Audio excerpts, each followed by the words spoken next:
There is a standard view about democratic societies and the role of the media within them. It's expressed, for example, by Supreme Court Justice Powell when he spoke of the crucial role of the media in affecting the societal purpose of the First Amendment, namely enabling the public to assert meaningful control over the political process.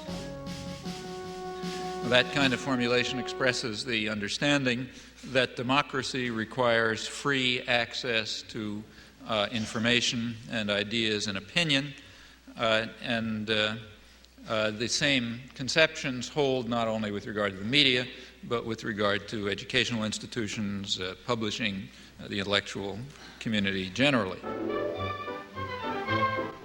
It is basic to the health of a democracy that no phase of government activity escape the scrutiny of the press. Here, reporters are assigned to stories fateful not only to our nation, but to all nations. Congress, says the First Amendment, shall pass no law abridging the freedom of the press. And the chief executive himself throws open the doors of the White House to journalists representing papers of all shades of political opinion.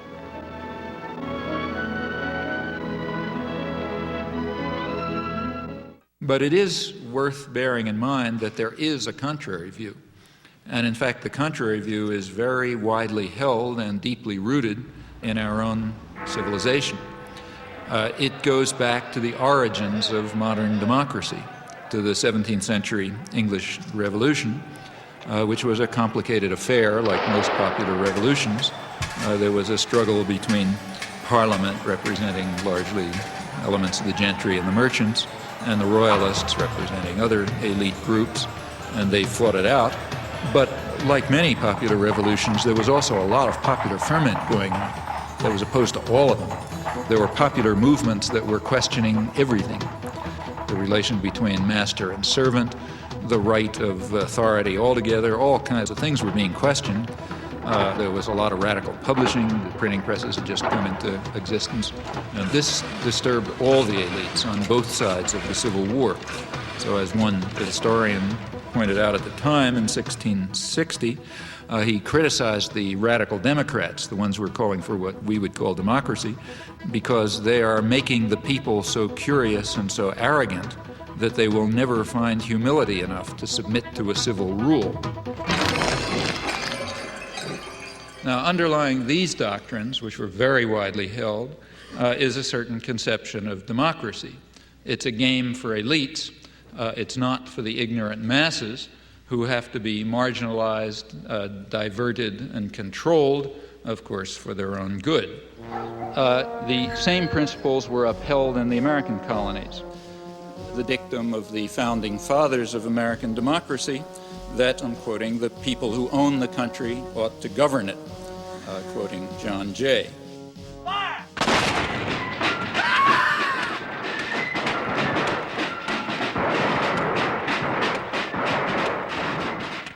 Now, in modern times, for elites, this contrary view about the intellectual life and the media and so on, this contrary view, in fact, is the standard one, I think, apart from rhetorical flourishes. From Washington, D.C., he's intellectual, author, and linguist, Professor Noam Chomsky. Manufacturing Consent. What is that title meant to describe? Well, the title is actually borrowed from a book by Walter Lippmann, written back around 1921, in which he described what he called the manufacture of consent as a revolution in the practice of democracy. What it amounts to is a technique of control. And he said this was useful and necessary because the common interests, the general concerns of all people, elude the public. The public just isn't up to dealing with them, and they have to be the domain of what he called a specialized class. Notice that that's the opposite of the standard view about democracy.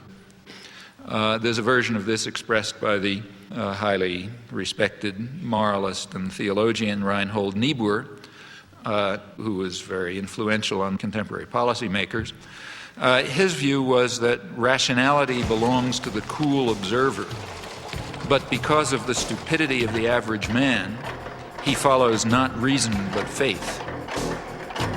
And this naive faith requires necessary illusion and emotionally potent oversimplifications, which are provided by the myth maker to keep the ordinary person on course.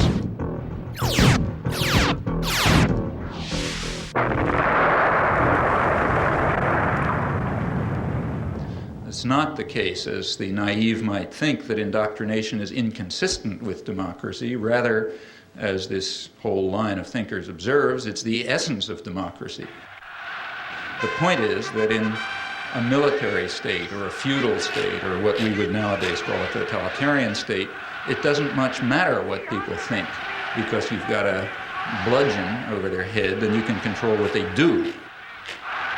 But when the state loses the bludgeon, when you can't control people by force, and when the voice of the people can be heard, you have this problem. It may make people so curious and so arrogant that they don't have the humility to submit to a civil rule, and therefore you have to control what people think.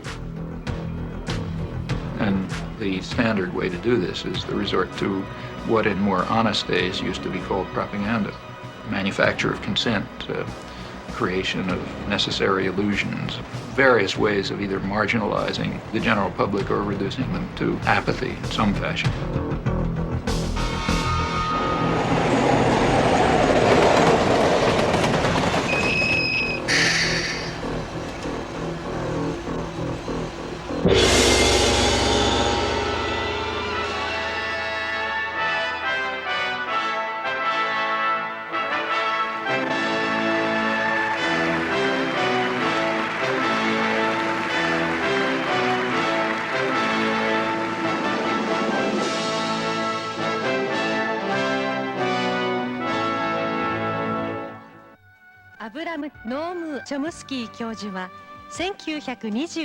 The oldest of two boys, Abram Noam Chomsky, was born in Philadelphia, Pennsylvania in 1928.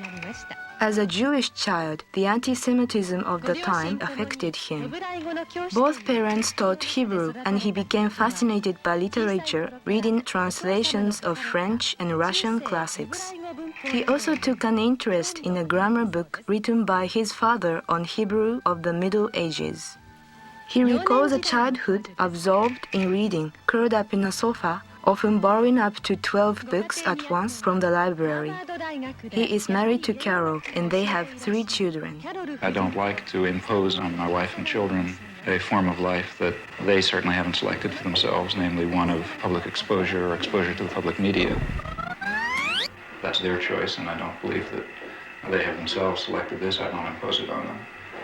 I would like to protect them from it, frankly. Second, the sort of perhaps principled point is that I'm rather against the idea, the whole notion of developing public personalities who are treated as stars of one kind or another, where aspects of their personal life are supposed to have some significance and so on. Take 1 in the reception room. You said that you were just like us. You went to school, got good grades, and what made you start being critical, and seeing the different? What started the change? Well, there are all kinds of personal factors in anybody's life. First of all, don't forget I grew up in the Depression.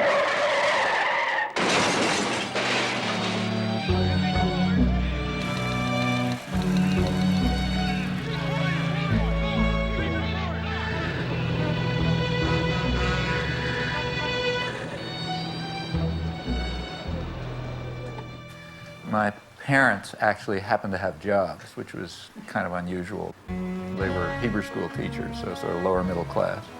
For them, everything revolved around being Jewish, Hebrew and Palestine in those days and so on. And I grew up in that milieu. So, I learned Hebrew and went to Hebrew school, became a Hebrew school teacher, went to Hebrew college, led youth groups, summer camps, Hebrew camps, the whole business. The branch of the Zionist movement that I was part of was all involved in socialist binationalism and Arab-Jewish cooperation and all sorts of nice stuff.